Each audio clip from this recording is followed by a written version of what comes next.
Hi, I'm Mark Drucker. I'm with Drinkworks. A little bit later, Jacques Moore will be joining me as well. I want to tell you a little bit about who our company is. We're with a company called Drinkworks. We're a joint venture of Anheuser-Busch and Keurig. And as you can imagine, we were created to invent and bring to market the idea of cocktails in a pod.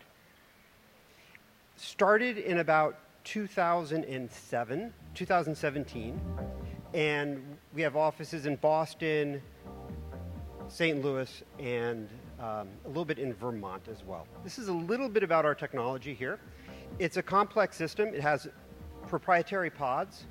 They work with a smart appliance that's both connected and digital, so it understands the pod you've inserted, and it brews or actually dispenses specifically for that cocktail. It has carbonation cooling on board as well, and it works with a proprietary app via Bluetooth.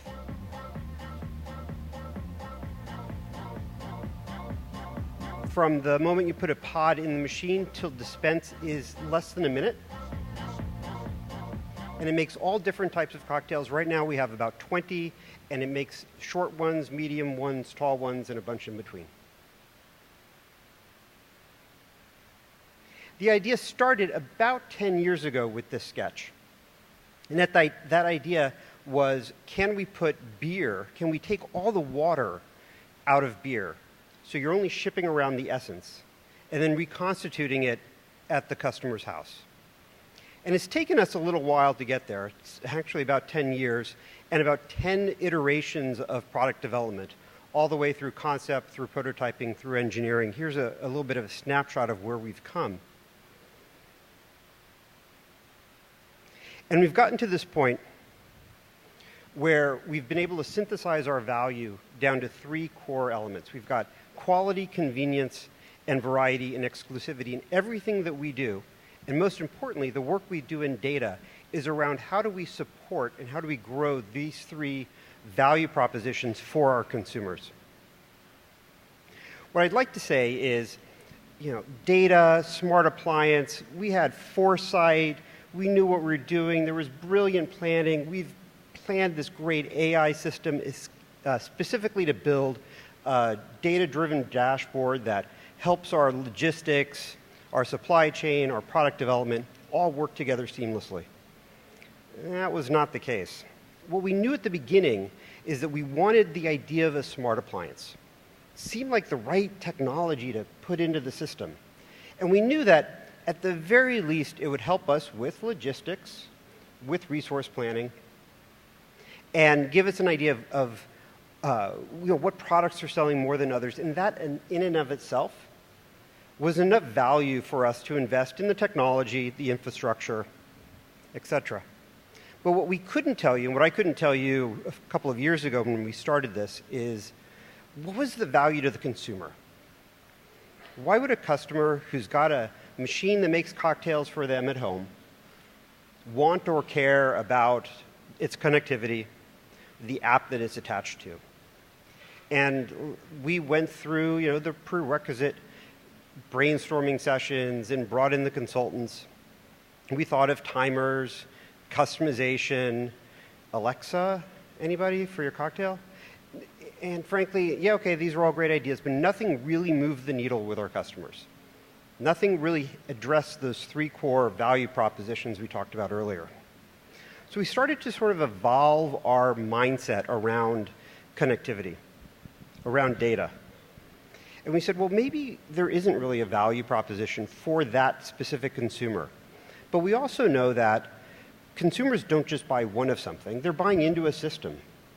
They're going to have this system for years and years and years. They're probably going to buy a 2nd-generation product, maybe a 3rd and a 4th. How many people are on their 2nd or 3rd Keurig? Oh, I see lots of hands. Great. And that's just the dynamic of consumer appliances. If you've got a great infrastructure, there are new products, there are new designs, there are new features. So how do we then use the connected platform that we have for our community to grow, for our community to further delight them generation by generation. And that was a change in mindset, a change in approach to connectivity. It created much more of a long tail, big data, AI-driven platform that allowed us to take that information, do a lot more analysis, and let it drive our product portfolio, both on the beverage side, and I'll talk a little bit later, also on the appliance side.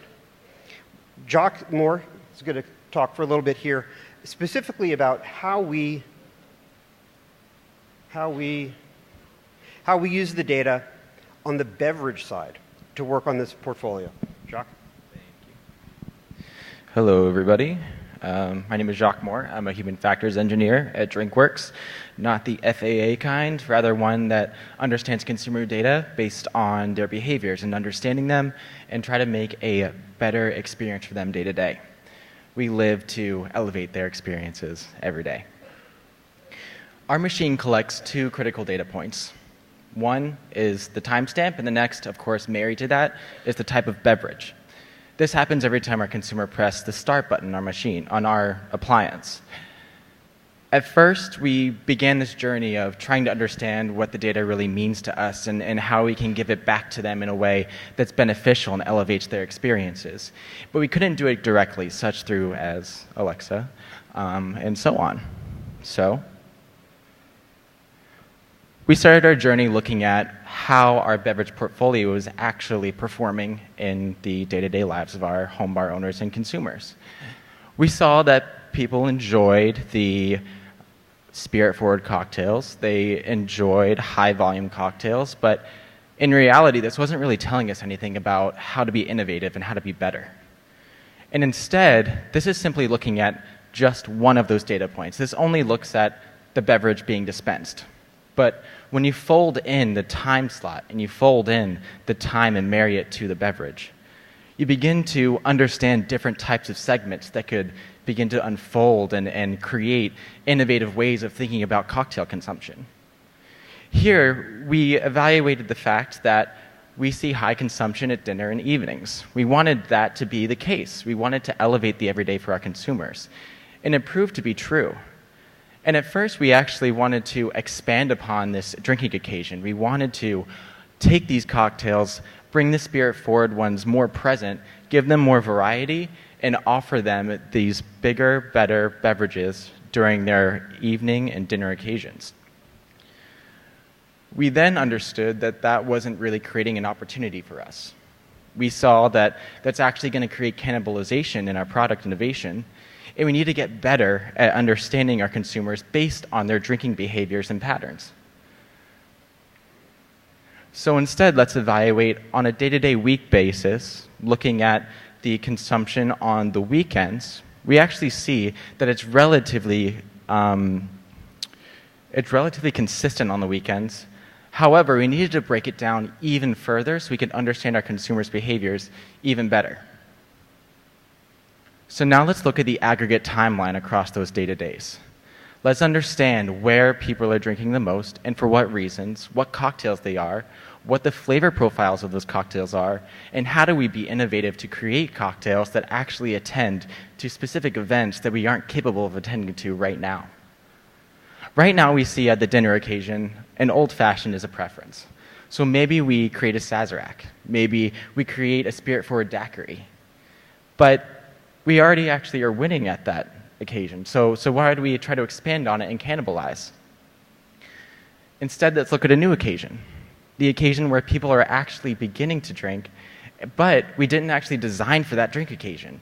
We didn't give them the variety of beverages that would actually give them the cocktail preferences that they would prefer between that 10 a.m. to 2 p.m. time frame when you're having 2 to 3 friends over. You don't have mimosas, and we didn't have Bloody Marys yet.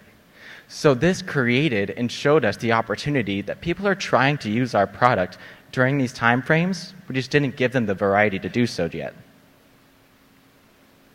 So as we introduce new beverages into our product lineup, such as the Bellini or the Mimosa or the Bloody Mary, or even you can create a little bit more complicated Moscow Mule breakfast brunch thing, you introduce these new cocktails and the behaviors again change. The behaviors are no longer the same, and that timeline that we just looked at will actually change again as well. And then it'll begin to identify new innovative opportunities for us to expand upon our beverage portfolios. And even further, we actually introduce cocktails now with new flavor profiles that have similarities with other cocktails. And we can cross-reference those flavor profiles that begin to give us an understanding of what flavor profiles are preferred within particular households, within particular geographies in the United States. Californians might like one brunch portfolio better than a Floridian brunch profile.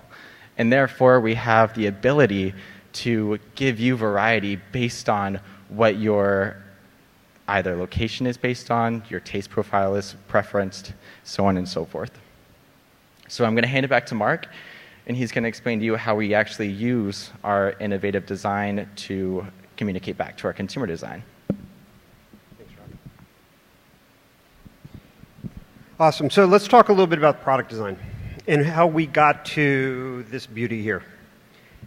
Took us about 18 months, 4 design agencies, 9 research studies, between 4 and 20 dedicated FTEs at any one time during those 18 months. In total, it took us about $2.5 million to get here. That's in consumer research. And what did it tell us? It told us that we needed to deliver up to 6 drinks in a row, 2.5 liters of water, needed to be carbonated and uncarbonated, 20 minutes to cool down to the first drink, less than a minute to dispense, and a very compact footprint. And this was basically meeting everybody's yes. Everybody we talked to, all of the consumers, this created an all-in-one, do everything really well appliance. It was the first one we were going to launch. We didn't want to take the risk of segmenting yet. We decided we were going to invest in technology, over-deliver on performance, and then we'll learn. Then we'll use our connected appliance to understand what features need to modify, how can we target consumers in the market and make better solutions for them. And one of the first things we found was this great, the simple pie chart from about 1,000 connected appliances, been running between 3 months and almost a year. And it's got a very clear, straightforward message for us in product design. That low-key drinkers, what we call steady eddies, really dominate the drinking behavior of our customers. The parties, about 15% of our appliances are being used at parties. So what do we do? I mean, this is the point of connected appliances, is to give you very clear direction on what you should do for the next generation. And so what this data says is our routine users' highest total lifetime value. So let's target those guys. Their needs, they don't need as much water. They don't need as much cooling. They want a smaller footprint. They need a simpler UI. They need a simpler or smaller selection of drinks to be made. They want it all to change. The internals, they want it at a lower cost. I can guarantee you that is the wrong product for our business. And I can guarantee you, because we didn't stop with just a simple analysis of the drink occasions. We took that AI tool that Jacques was talking about, and we started to ask it, well, how do you cluster our users? There's more to it than just occasional users and party users. How can you start to look at pattern recognition and understand what are different types of users and how are they using the product? So we identified about 7 different clusters, and I'm going to talk about cluster number 4 for just a minute. This customer transitions from a trial user to a routine user after about 12 drinks. And this is a probability curve. So this shows the probability of a consumer, likelihood of them transitioning from a trial to a regular user based on the number of drinks. So you can see it peaking there around 12. This is another probability curve. It looks at what is the probability of the size of the next drink occasion. And you start to build a model, a much more complex and nuanced understanding of the consumer. We start to understand that there are these three major drink behaviors that this cluster 4 consumer has. They do this unboxing event. They do trials. We go out, once we identify these clusters, we go out and talk to the people. We do ethnographic research around that cluster. We understand what that first high consumption event is. We understand that then they're generally trying because they're going to have a party that week. And they want to make sure the machine works well enough for the expectations they have. And then over time, after event, they become our low-key customer, the type that we want to just continue to support over time. This is a very different user profile, and this is all driven from data. In essence, the 18 months and 20 FTEs and $2.5 million, we've got way more value from our connected appliances way faster than we did the first time around. So this really helps us drive from what we have now into second-generation products with a much higher level of confidence than we did the first time around. And the way we look at it at Drinkworks is that data really is the key to our product development. As we look at generation 3 and 4 and 5, it's the data platform that we've integrated into the appliances and the back end, the analytical and predictive analytics we have with our AI back end that's really going to drive our product definitions moving forward. Probably much more so than the more traditional ethnographic focus group interview processes we used the first time around. Thank you. Thank you, Mark. Have a seat. Let's sit down here. I'm going to sit down here. Oh my gosh, I keep falling this thing. I think my shoes. It's the third time. Yeah, I'm okay. I'm not day drinking. I was a little bit distressed by the amount of people who drink in the morning. Gosh, I got to work on that step thing. I wanted to sit by this thing and check it out. It's pretty cool. Oh, thank you. Tell me, so I was fascinated by this quote that what connected appliances are for are really the next generation, right? So I'd be interested to hear how maybe the next generation would be different, or would you guys have maybe completely reacted differently, or abandoned a project, or what would have happened if you didn't have that data that told you about the drinking occurrences? Well, I think that was why I did that first example of over-targeting a specific drink occasion and not understanding the nuanced behavior of the consumer. Because when we go out and talk to consumers now in a post-purchase follow-up or an ethnographic research that we're conducting, they talk about either one or the other drink occasion. Oh, I use this for parties. Or, you know what? My husband has 2 old fashions every night, almost every night. And we don't get the journey that the customers go through. There's no way, because consumers, as you know, when you do research, they tend to talk the most about the last thing that they did. Right? There's some word for that. And recency bias? There you go. Yeah, there's a recency bias. So we get this like, all right, well, yeah, I used this machine for the party that I threw last night. I used the machine for, the Cosmopolitan I had.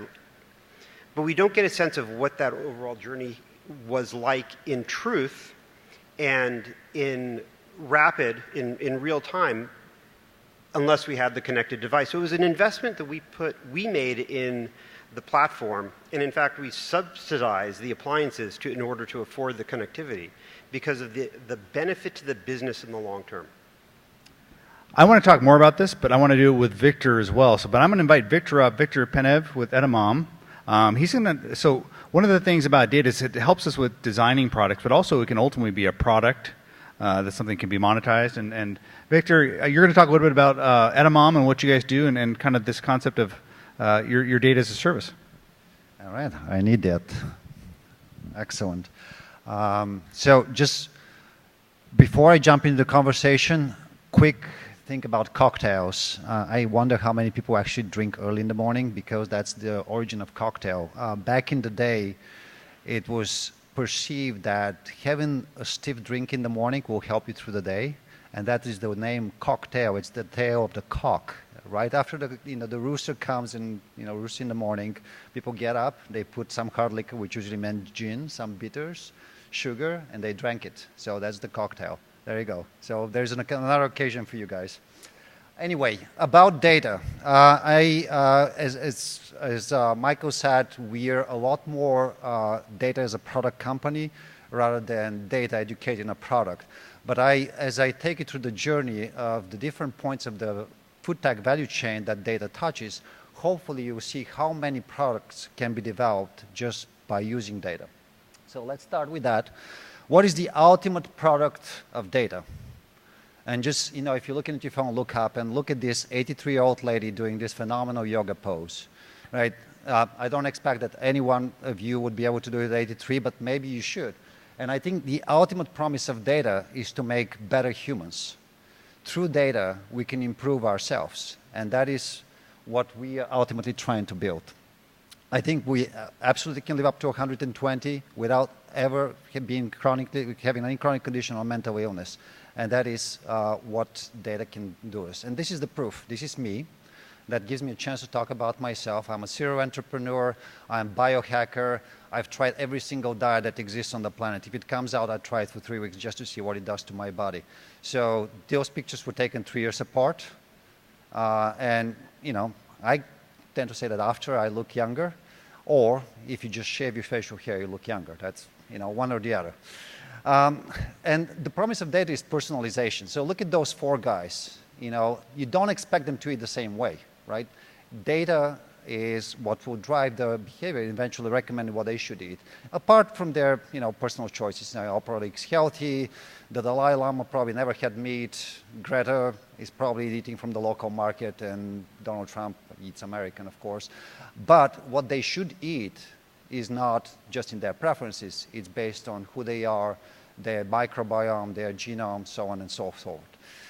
So a little bit about data is how we think about it. I split the data in 2 different areas, personal data and food data.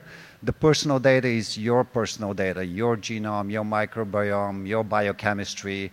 And the food data is actually the data about the food you eat, the meals, the restaurant orders, the products you buy, and how those 2 are combined. And there's a science that sits in between. And just take you through the journey. There's a useful model to think about data. So it kind of follows the human digestive tract, if you will. First, you have to ingest the data.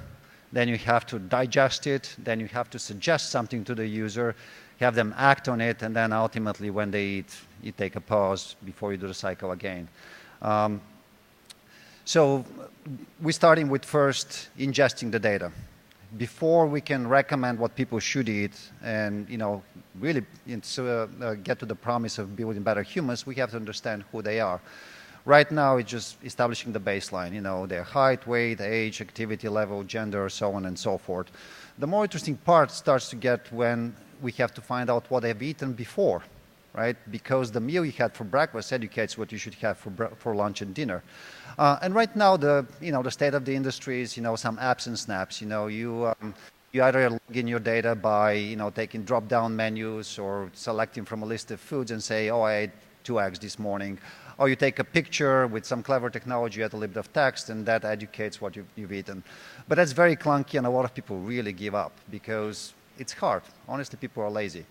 So the next generation, as a lot of people have heard about it and everybody's building, is voice. And I think in the midterm, voice will actually win the day in data logging. It's a lot easier to say, I had 2 eggs, a slice of toast, and bacon for breakfast, than to actually type it or even take a picture of it.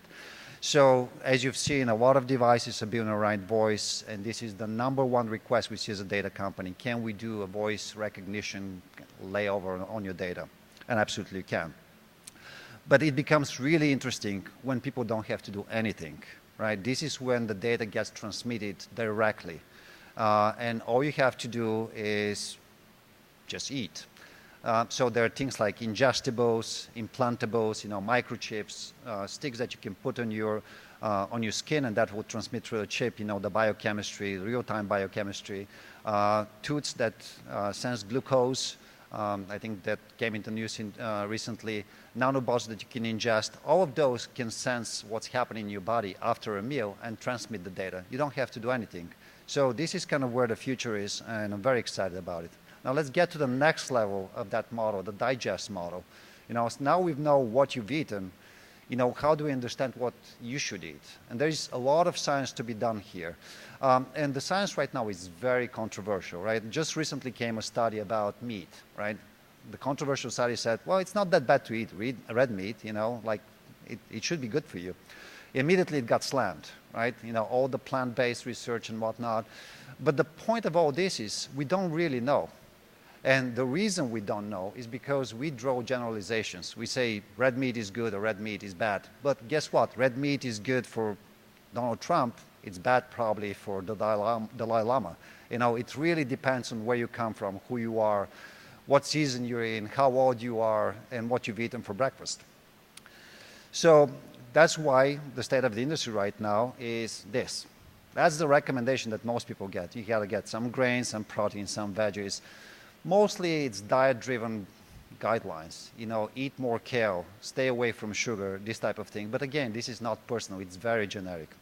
So the interesting part is it's becoming a bit more personal. Now, food as medicine is the new kind of go-to buzzword. But the reality is that people are starting to understand a lot more how food impacts chronic conditions and what foods are good for you if you have type 2 diabetes or what are bad for you if you have type 2 diabetes. So that's why people are starting, doctors, providers are starting to prescribe food as medicine. If you go in a pharmacy now, in certain states, you can get prescription for food, and then you get reimbursed by insurance. So that is actually part of Medicare, in case you didn't know. And then the next thing, and Cherie talked about it, is actually you can change with diet who you are. You can change your gene expression. You can improve yourself. You can become a better human. We need to understand a lot more about the science and the different pathways, but this is ultimately one of the areas that is going to develop very, very quickly in the next few years. Then the biggest promise comes from the microbiome. Again, there was a presenter earlier today. The microbiome is where you immediately see the impact of the food. Basically those bugs are just consuming the food and they're transforming it in enzymes and proteins that help you, your mood, your energy, the way you store fat, all that stuff. So you can impact who you are very, very quickly through your microbiome. And people have shown that you can reverse irritable bowel syndrome within a month of eating right. And this is all about feeding the right bugs. There's not much research, but you can see on that nice chart how much more research has been done. So this is the number of scientific papers published between 1977 and 2017 on the gut microbiome, and the tendency is very clear. So getting to the next level of the model, which is the suggesting part. Now, we know what you've eaten, we know what you should eat, let's suggest it to you. And the real question is, will we like it? The reality is that behavior change is very difficult. If I have mac and cheese for dinner, and you say, go make a kale salad, what are the chances of me doing it if I've never bought a kale and I don't really know how it looks? So we have to innovate along the ages. And big part of why behavior change is difficult, and we talk a lot about how we're going to improve people and how we're going to suggest things, but ultimately it comes down to price. We work with a lot of underprivileged populations, and guess what? If a Happy Meal costs $1.99 and it's fast, it is the go-to. That's the reality. So we have to keep in mind that behavior change is difficult. Now, where is the state of the industry now? It's really diets. These are the superfoods. Eat more blueberries. Those are, the diets you should go to. Plant-based is, very popular right now, as well as paleo, which are almost mutually exclusive diets. But this is where the recommendations are now standing. This is what people are getting suggested. Next, though, is going to be a little bit more context. So if we understand who you are, what you've eaten for breakfast, and where you are at lunch, we can suggest very particular meals. This is a map of downtown Manhattan with very specific meals that says you can go to either Sweet Green and get the lentil and avocado salad, or you can go to Juice Press and get the Nurse Ginger Green smoothie. And it's because we know who you are, where you are, and what you've eaten for breakfast. And then the future is when you don't have to do anything. Much like the ingestibles, you don't have to do anything. In the future, you have a virtual nutritionist, your personal virtual nutrition is that you know your biochemistry, you know your genome, you know microbiome, and it will suggest contextually meals that you should eat, depending on where you are, who you are, what you had for breakfast. And that will be everywhere, in your wearables, on your shopping cart, in the smart kitchen, everywhere. So I call it a no-brainer solution. And then finally, after we suggest it to people, they actually have to eat it. They have to get it to them. And that part of the industry is all about shortening the last mile. So this cartoon shows, how Starbucks is going to double its sales within a few months. And it's by simply delivering coffee directly to your computer. You press Starbucks, you put your cup under the computer, and it pours coffee. So that is kind of the holy grail. That's eventually what we're aiming for. Now, it's not as easy as that. Right now, the state of the industry, one-click ordering, everybody uses Grubhub, Amazon Fresh, Whole Foods, you know it. Next are drones and smile to order. In China, that's already being tested. In certain stores, all payment information is in store. All we have to do is say, I want this, and then smile, and they'll give you the order. And it'd be great if your pizza can get in 7 minutes as opposed to 30 minutes with a drone. After that is BuiltOrder, which is the dark kitchens we were talking about earlier. Those dark kitchens will actually make the food specifically for you. You will know exactly in the context of what you had today for breakfast and lunch, what you might like, who you're with, and so on and so forth. And they can create a recipe directly that fits your particular profile, cook it for you, and deliver it for you. And then the future is no order. Then much like with the brain-computer interface, and with perfect understanding of who you are and where you are, the food is just magically going to appear because we'll know half an hour before you even think about it what you should be eating and what you might want. And this is where the kitchen gets completely transformed, because there's not going to be a kitchen. It's going to be one living space where the couch and the kitchen and the stove live together, and very happy. But it's all ultimately bringing us back to the future where we share delicious meals with our friends and family. And this is really the promise of food. Because if we do that and we harness data, we actually fulfill the promise of a better human. So let's evolve together. Thank you. Great.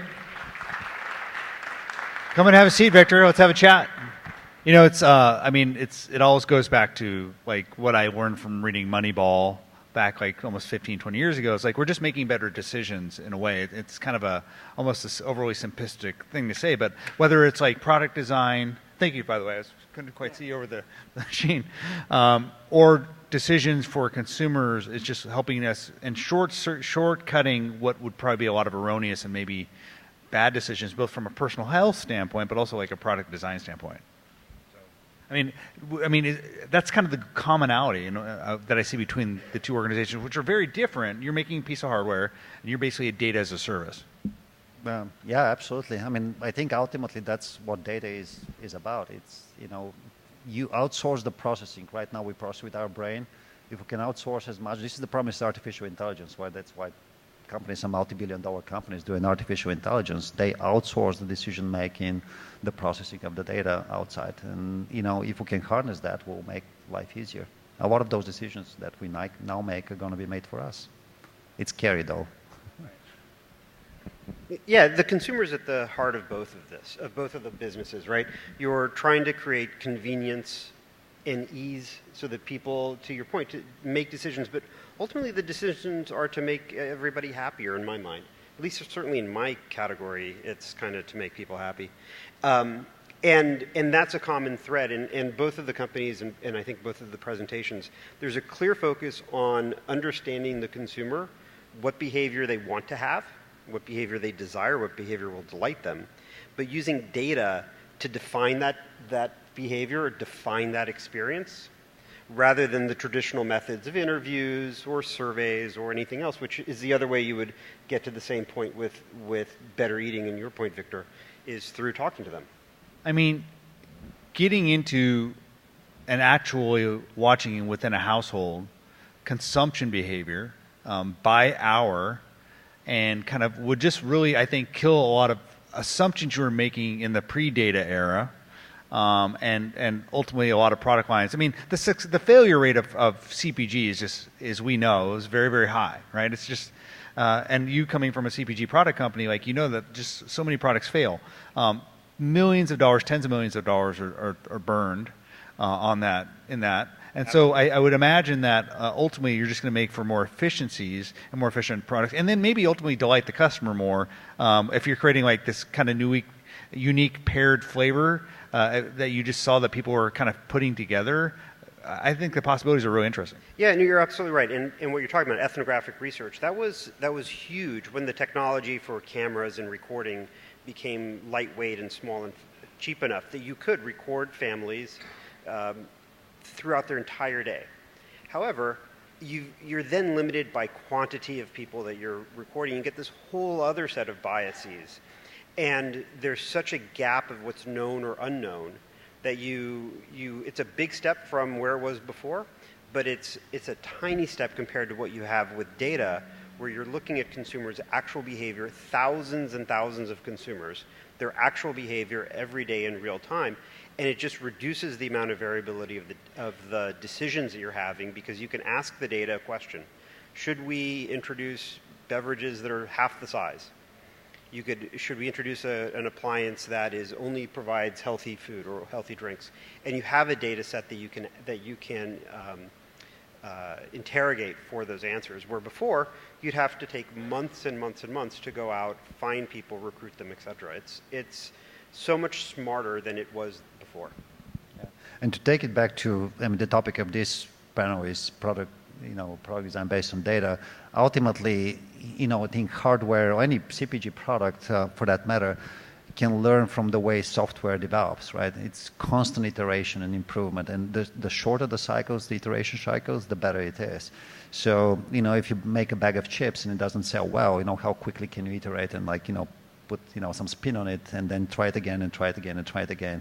And ultimately, that's, I think, the value of data in product design, is being able to iterate and make better products and not lose tens of billions of dollars.